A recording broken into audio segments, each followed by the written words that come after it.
कहानी की शुरुआत में ट्यूलेक नाम की लड़की कह रही थी कि क्या कभी आप लोगों ने ये सोचा है कि आपकी ज़िंदगी का आखिरी पल कैसा होगा।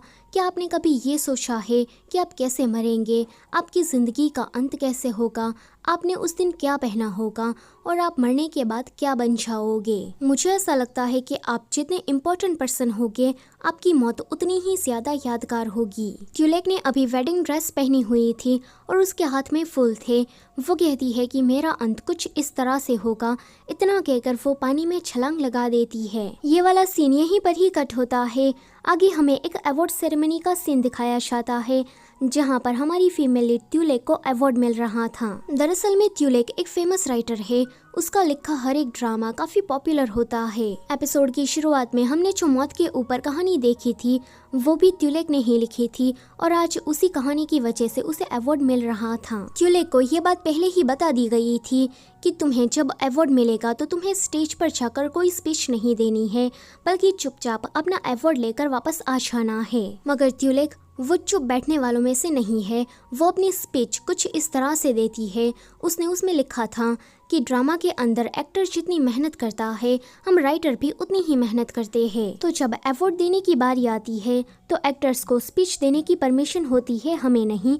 ऐसा क्यों? अगर आप लोगों को आगे चलकर ऐसा ही करना है तो मुझे यहाँ पर दोबारा बुलाना मत। मेरा अवार्ड मेरे घर पर भिजवा देना, क्योंकि यहाँ आने के लिए मैंने अपने चेहरे पर काफी सारा मेकअप लगाया है और इस ड्रेस को भी रेंट पर लिया है, इसके भी पैसे लगते हैं। अगले सीन में दियादारा नाम की एक एक्ट्रेस को अवार्ड मिला था तो मीडिया वाले उसका इंटरव्यू ले रहे थे।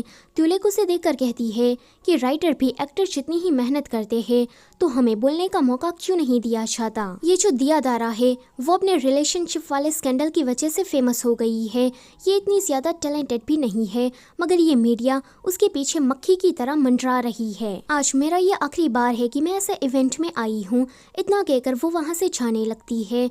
ये है कहानी का मेल लीड वेहा, जो कि एक डेथ एंजल है, यानी कि यमराज। जब वेहा ट्यूलेक के पास से गुजरता है तो ट्यूलेक को एक अजीब सा एहसास होता है, मगर फिर वो उसे इग्नोर करते हुए वहाँ से जाने लगती है। अवार्ड शो अभी भी चल रहा था। वेहा ऑडियंस में आकर बैठ जाता है।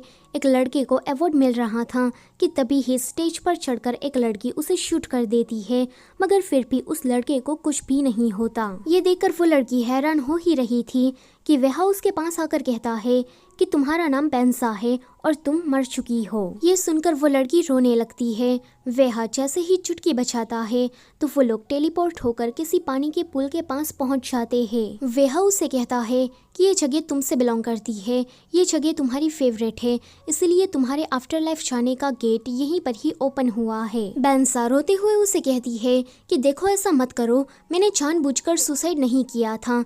जब मुझे पता लगा कि मेरे हस्बैंड ने मुझ पर चीट किया है तो मैं बहुत ही ज्यादा दुखी हो गई और गुस्से में आकर ये सब कुछ कर दिया। प्लीज तुम मुझे दूसरा मौका दो, मैं जीना चाहती हूँ। ये सुनकर वेहा उसे कहता है कि अभी तुम जिस हालत में हो तो वहाँ से वापस नहीं जा सकती। तुम एक इंसान हो और हर एक इंसान की मौत तो होती ही है। इंसान अपनी मौत से कभी भी भाग नहीं सकता।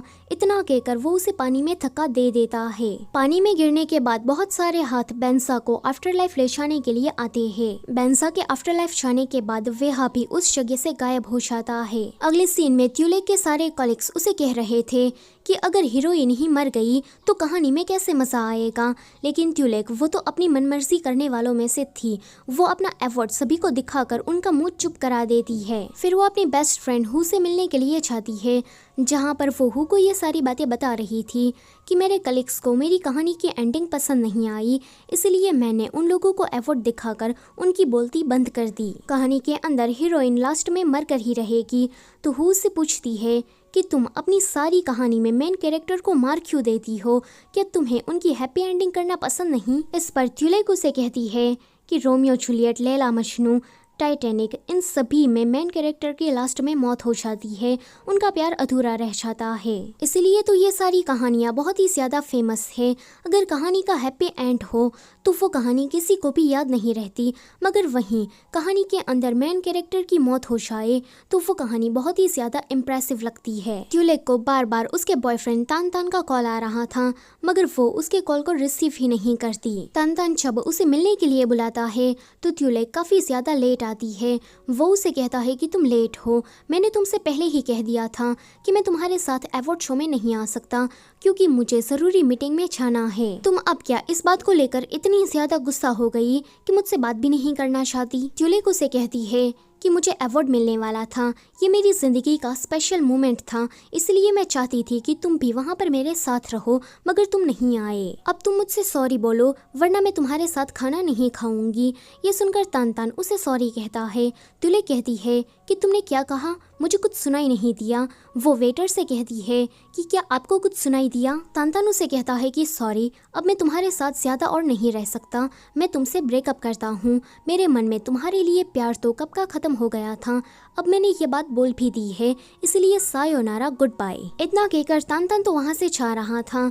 ट्यूलिक काफी ज्यादा शॉक्ड थी और वेटर वो उस पर हंस रहा था। ट्यूलिक भागकर तानतान के पीछे जाती है और उसे कहती है कि बेबी तुम मेरे साथ मजाक कर रहे हो ना, तुम मेरे साथ कोई प्रैंक कर रहे हो, जल्दी से बताओ कैमरा कहाँ पर है, तुम मुझे इस तरह से डराओ मत। तानतान कहता है कि तुम्हारी तरह सभी लोग कॉम्प्लिकेटेड नहीं होते, मैंने एक बार कहा कि ब्रेकअप तो इसका मतलब ये है कि हमारे बीच में सब कुछ खत्म हो गया है। घर आने के बाद वो सोच रही थी कि वो मुझसे इस तरह से ब्रेकअप कर कैसे सकता है, ये हो ही नहीं सकता। तभी ही उसे उसके पेरेंट्स और अंकल आंटी का वीडियो कॉल आता है। अवार्ड मिलने पर वो लोग उसे कॉन्ग्रेचुलेट कर रहे थे। उसकी माँ उसे कहती है कि तुम काफी सालों से घर नहीं आई, तो तुम घर कब आने वाली हो, हमें तुम्हारा ऑटोग्राफ चाहिए। ट्यूलिक उसे कहती है कि माँ आपको इसके अलावा और कोई काम है, तो उसकी माँ कहती है कि नहीं, तो वो कॉल को कट कर देती है। डैड कहते हैं कि ज़रूर उसे वर्कलोड होगा, वो अभी स्क्रिप्ट लिख रही होगी, इसलिए उसने हमारा कॉल कट कर दिया। ट्यूलिक अभी भी यही सोच रही थी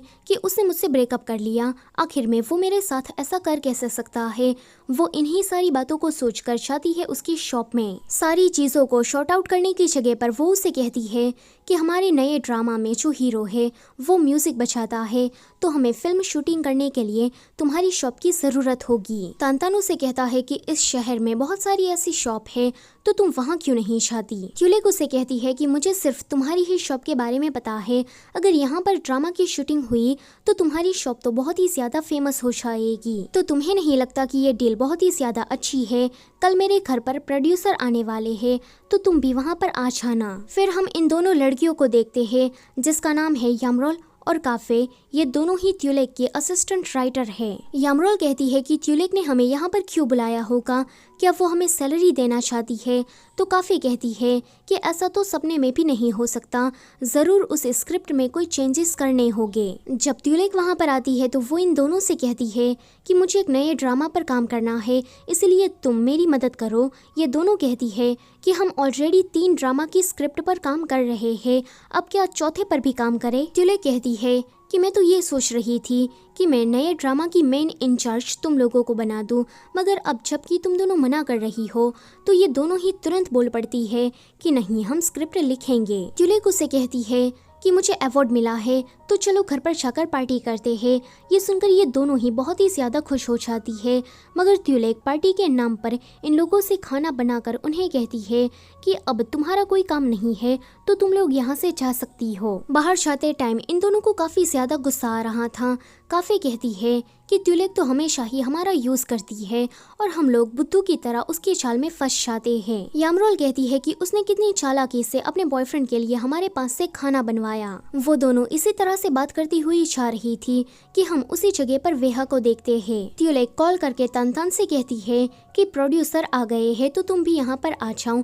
जैसे ही वो वहाँ पर पहुँचता है तो वहाँ पर कोई प्रोड्यूसर नहीं था। वो खाना और पार्टी वाला माहौल देखकर कहता है कि तुमने मुझसे झूठ बोला है, यहाँ पर कोई प्रोड्यूसर नहीं आने वाला। इतना कहकर वो जा रहा था तो वो कहती है कि ठीक है, मैं मानती हूँ कि मैंने तुमसे झूठ बोला, मगर मैंने ये सब कुछ तुम्हारे लिए किया है। तानतान से कहता है कि तुम डायरेक्टली भी तो मुझसे ये बात पूछ सकती हो ना कि भाई तुमने मुझसे ब्रेकअप क्यों किया, तुम्हें इतना सब कुछ करने की क्या जरूरत थी।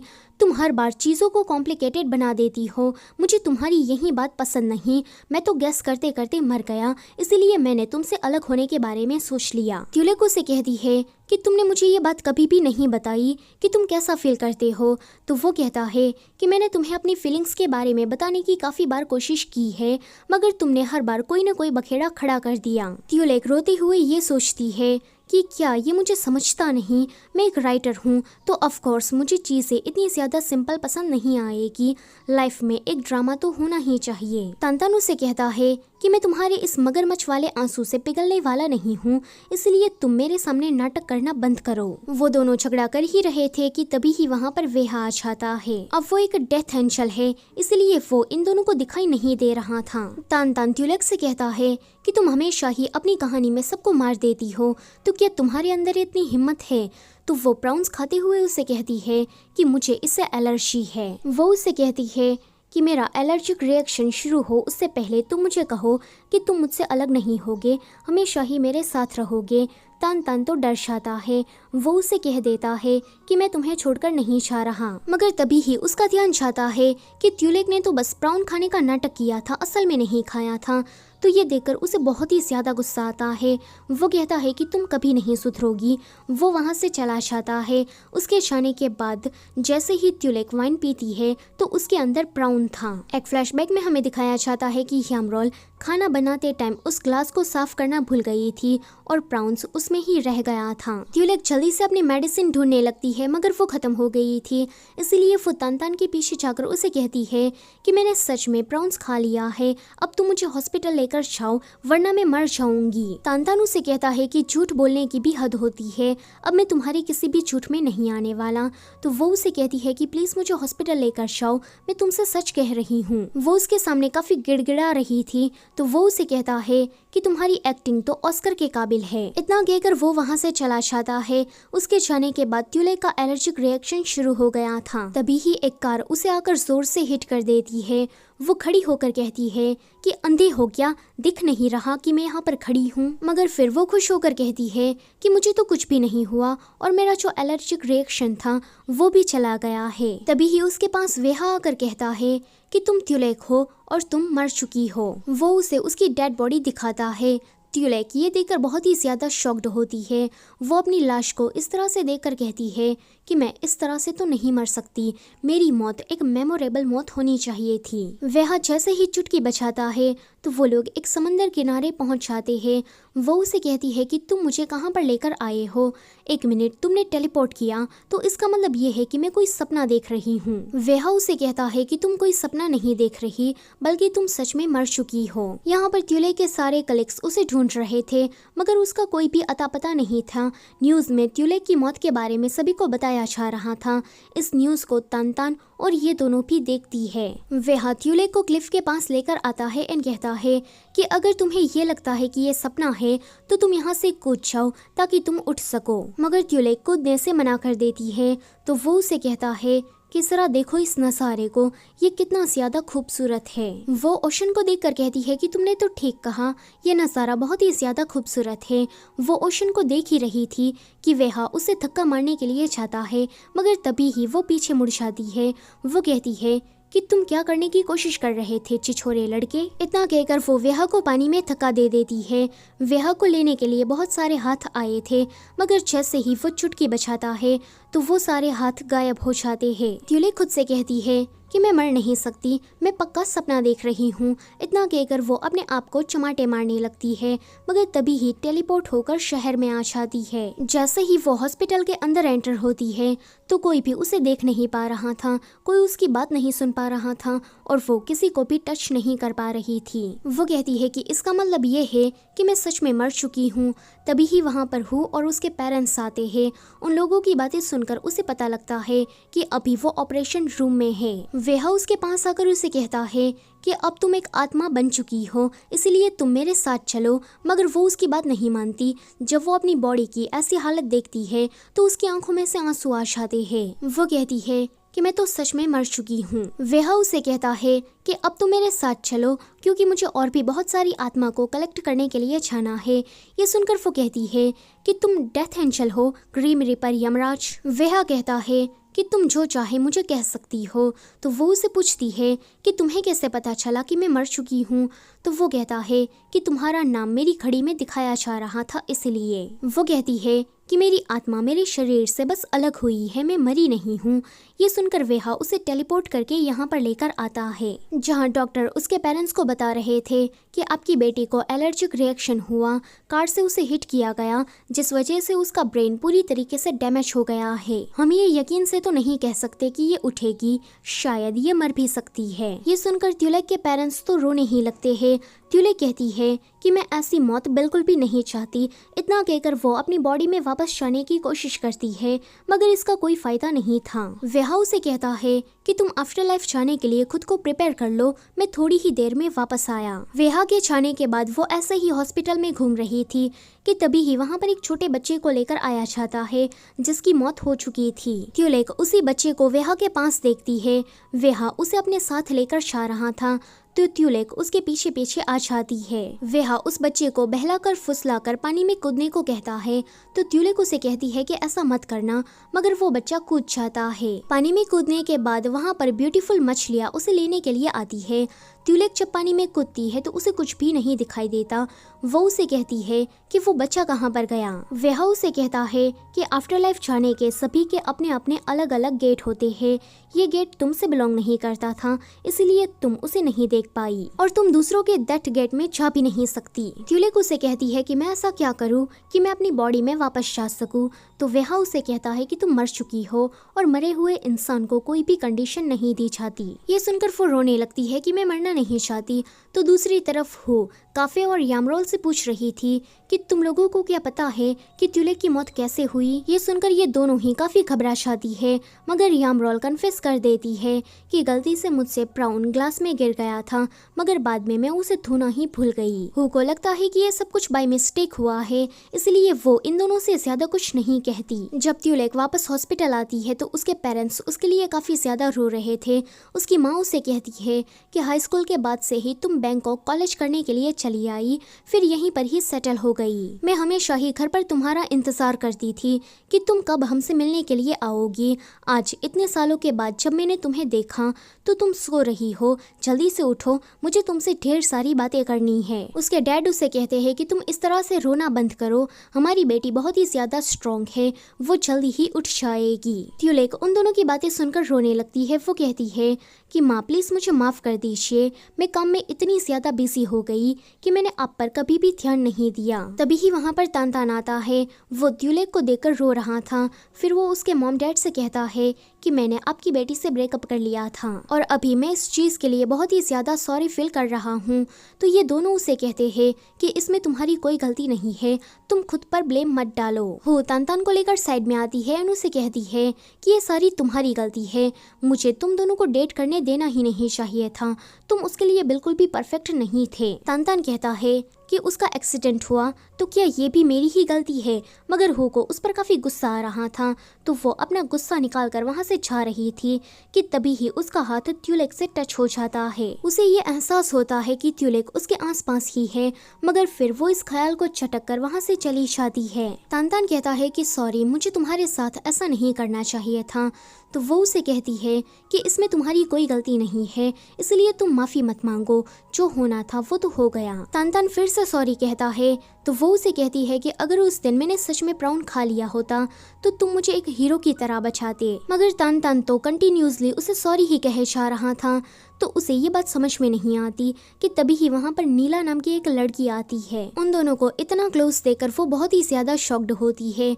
वो उनकी कार में बैठी थी और देख रही थी कि ये दोनों क्या कर रहे हैं। जब वेहा वहाँ पर आता है तो वो बहुत ही ज्यादा रो रही थी। वो कहती है कि मेरे बॉयफ्रेंड ने मुझे धोखा दिया है, वो मेरे साथ रहकर किसी और लड़की के साथ चक्कर चला रहा था। आज मेरी मौत हो गई है, मगर मेरी मौत पर गम करने की जगह पर वो उस दूसरी औरत के साथ मजे करने में बिजी है। वो रोते हुए इसी तरह से रास्ते पर चल रही थी और वेहा उसके पीछे पीछे आ रहा था, मगर जैसे ही उसके हाथ चलने लगते हैं तो वेहा उसे कहता है कि लगता है कि तुमने अपनी पावर का ज्यादा ही यूज कर लिया है, अगर तुम इसी तरह से करती रही तो तुम्हारी बॉडी चलने लगेगी और तुम गायब हो जाओगी। त्यूलेक कहती है कि मैंने गाड़ी का दरवाजा जोर से खोला था, शायद मेरे हाथ इसी वजह से चल रहे हैं। वेहा उसे कहता है कि तुम्हारा बॉयफ्रेंड तो चीटर निकला, अब तुम्हारे पास बचा ही क्या है, इसलिए तुम मेरे साथ चलो। वो कहती है कि मैं यहाँ पर मर रही हूँ और वो दूसरी औरत के साथ गुलछर्रे उड़ा रहा है, ये बात मैं कैसे सह सकती हूँ। अब जबकि मैं एक आत्मा बन गई हूँ